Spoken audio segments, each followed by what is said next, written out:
The most intimidating person in any confrontation is not the one with massive muscles, nor the one who talks the loudest. It is the one who stays completely silent. That may sound unusual, right? Yet this insight transformed the life of a legendary warrior, and it can change yours as well. Let me introduce Miyamoto Musashi, widely regarded as the deadliest samurai in Japanese history. He never lost a single fight. He fought in more than 60 lethal duels.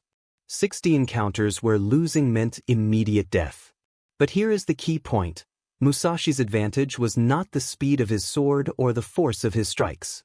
His true strength came from something far more powerful. His mental discipline was so refined that opponents would unravel before making their first move. While others were consumed by fear and rage, Musashi remained calm and composed. What makes this even more relevant is that the same mental methods he used in life-or-death combat apply directly to modern challenges. Whether you are dealing with a controlling manager, handling family conflicts, or responding to online provocation, one principle remains true: the person who controls the mind controls the result. You are about to learn 4 mental principles Musashi used to maintain control, even when everything around him was collapsing. First, consider this. When someone shouts at you or acts aggressively, what happens inside your body? Your muscles tighten. Your heart rate increases. Anger starts to build. Before you realize it, you are fully pulled into the emotional chaos. This is the trap Musashi understood better than anyone. He knew that when emotions take over, you lose 2 essential things: control of the situation and, more importantly, control of yourself. For this reason, Musashi's first rule for winning any confrontation has nothing to do with physical power or technical skill. It is about emotional distance.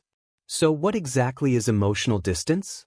It is the ability to step back from your feelings and observe them without being ruled by them. Musashi described it as viewing a conflict from above, like watching clouds move across the sky. He did not become his anger or fear. He noticed them and allowed them to pass. This simple act of not identifying with emotion changes everything. It may sound easy, but most people fall into the same pattern every day. When someone insults you, what do you say? I am angry, or even worse, I am the anger. In doing so, you let emotion take control of your words, actions, and choices. You become guided by feelings rather than reason. Musashi chose a different path. He recognized his anger, but he refused to let it dominate him. Instead, he would think, I am feeling angry right now. This small shift in language creates space between you and the emotion. And within that space lies your ability to choose. How can you apply this immediately? When strong emotions arise during a confrontation, even in a simple discussion, pause briefly and say to yourself, I notice that I am feeling angry, or I notice that I am feeling frustrated.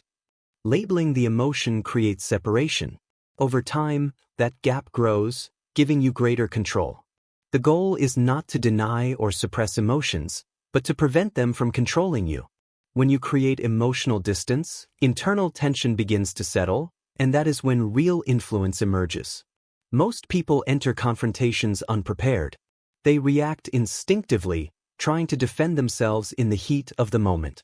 Musashi approached situations differently. He believed that calm comes from knowing what is likely to happen before it does. This leads to the second principle, anticipatory awareness. Musashi referred to this as foreknowledge, the ability to sense an opponent's next move before it occurs. This is not mind reading. It is pattern recognition. Despite our complexity, people respond in predictable ways under pressure. Anger follows familiar paths. Fear narrows options. Impatience exposes weaknesses. Before each duel, Musashi carefully studied his opponents. He observed their movements, their stress responses, and their preferred techniques. Nothing was left to chance. In his famous duel with Sasaki Kojiro, Musashi knew Kojiro was proud, easily irritated, and relied on an unusually long sword. Musashi arrived late on purpose, increasing Kojiro's frustration. On the way, he carved a wooden sword slightly longer than Kojiro's own. By the time the duel began, Musashi already had the advantage. The outcome was decided before the fight even started. How does this apply to everyday life? The method is simple. Before entering a difficult conversation, pause for 30 seconds and ask yourself 3 questions. What is this person's likely emotional state? What does this person truly want from the interaction? What are the 3 most likely reactions they may have? Answering these questions prepares your mind for what is ahead. It reduces emotional shock, which is often what causes people to lose control. When you anticipate, your body does not panic. Instead, it responds with focus and clarity. This approach is also used by FBI hostage negotiators. According to a behavioral psychologist with over 20 years of crisis negotiation experience, before any high-stakes conversation, they assess emotional profiles, review past behavior, and map possible dialogue paths. A Stanford University researcher who studies human behavior explains, when we anticipate emotional responses, the brain prepares differently. It is surprise that triggers panic. This ability allows a person to stay composed even in the most volatile situations, while everyone else is close to losing control. Anticipation is not about manipulating people. It is about understanding the landscape before you enter it. The more familiar you are with emotional patterns, the fewer surprises you face, and the easier it becomes to stay calm. In a chaotic world, this calm is one of the strongest forms of power. Musashi understood that breathing connects the body and the mind. He noticed that when his opponents felt fear or anger, the first change appeared in their breathing. It became rapid, shallow, and irregular. This disruption in breathing signaled mental instability. This led to the 3rd principle of his approach, strategic breathing. In combat, Musashi did not only control his movements, but also every breath he took. He knew that whoever controls their breathing controls their emotional state. This was not a minor detail. It was a tool of advantage. During training, he practiced strikes while keeping his breathing deep and steady. He understood that when breathing is calm, the mind stays clear, even in disorder. This idea is not limited to ancient wisdom. Modern science supports it. When breathing is slow and controlled, it activates the parasympathetic nervous system, which helps the body relax and regain balance. According to a neuroscientist with 15 years of experience in behavioral research, controlled breathing acts as a biological switch. It can move the body from high alert to calm in seconds. Fast, shallow breathing activates the fight-or-flight response, releasing stress hormones that impair clear thinking. Musashi developed a simple yet effective method.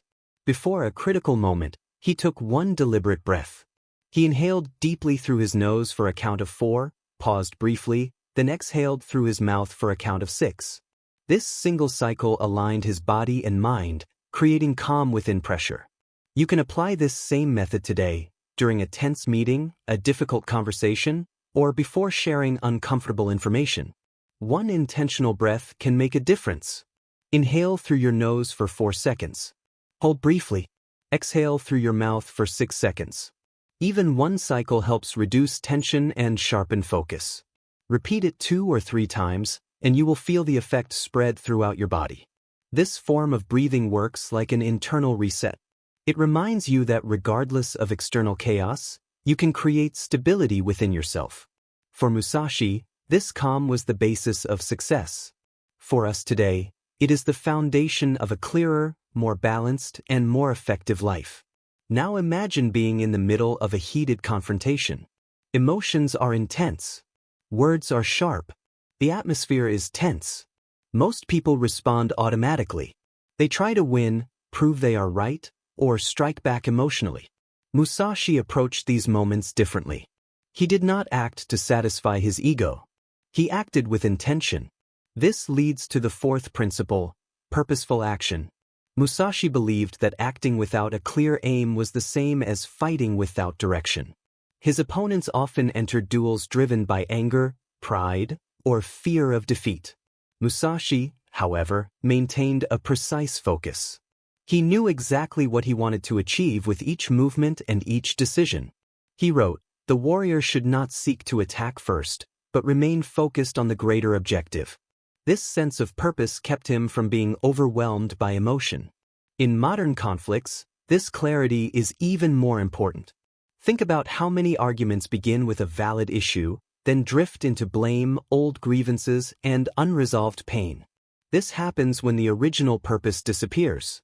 When purpose is lost, disorder takes over. The solution comes directly from Musashi's thinking.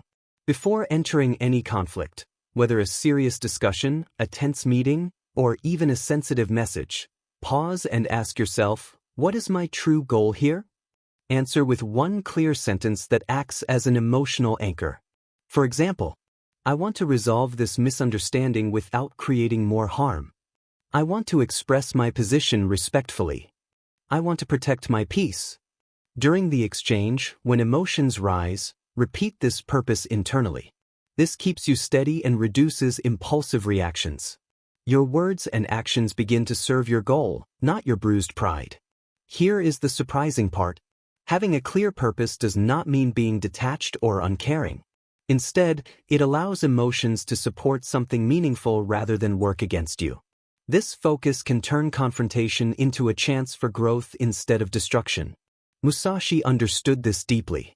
He was not calm because he lacked feeling. He was calm because he had clarity, and that clarity came from purpose. When you know what you are fighting for, you decide when to engage. And more importantly, you decide when not to. True power does not lie in winning confrontations. It lies in rising above them. Musashi understood this centuries ago. He realized that true mastery in combat was not about defeating others, but about mastering oneself. His 4 principles, emotional distance, anticipatory awareness, strategic breathing, and purposeful action, are not merely combat techniques. They are guides to a more aware, balanced, and independent life. In the end, his teachings go far beyond the sword, conflict, or victory. They form a philosophy rooted in not clinging to passing emotions, in seeing reality clearly, and in acting with intention. This same wisdom appears in Buddhism through the idea of non-identification with the ego, and in Taoism through the concept of Wu Wei, effortless action aligned with the natural flow of life.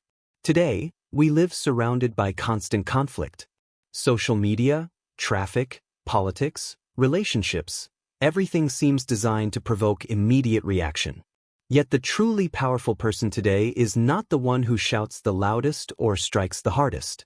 It is the one who stays calm while others lose control. It is the one who carefully chooses where energy is worth spending and where silence is the most dignified response. When you begin to apply these principles, something interesting happens. Many conflicts fade away because they only existed within you. And as you change internally, the world around you responds differently. Like Musashi, you move from merely facing battles to transcending them. This is not the path of brute force, but of inner strength. If this message connected with you, pause for a moment. Take a slow breath and remember that real control comes not from force, but from awareness. And now, consider this question. When someone raises their voice at you or confronts you aggressively, what happens inside your body? Your muscles tighten. Your heart beats faster. Anger begins to surface. Before you realize it, you are fully swept into the emotional surge. This is the trap Musashi understood better than anyone. He knew that when emotions take control, you lose 2 vital things: control of the situation and, more importantly, control of yourself. That is why Musashi's first principle for handling any confrontation has nothing to do with strength or technique. It is something deeper: emotional distance. So what is emotional distance? It is the ability to step back from what you feel and observe it without being overtaken. Musashi described it as viewing a conflict from above, like watching a cloud drift across the sky. He did not become anger or fear. He noticed them arise and allowed them to pass. This simple act of not identifying with emotion changes everything. It may sound easy, but most people fall into the same pattern daily. When someone insults you, what do you say? I am angry, or worse, I am the anger. You allow the emotion to consume you, directing your words, actions, and choices. You become controlled by your own feelings. Musashi chose another way. He recognized his anger, but he refused to let it dominate him. Instead, he would say, I am feeling angry right now. This small shift in language creates distance between you and the emotion. And within that distance lies your power to choose.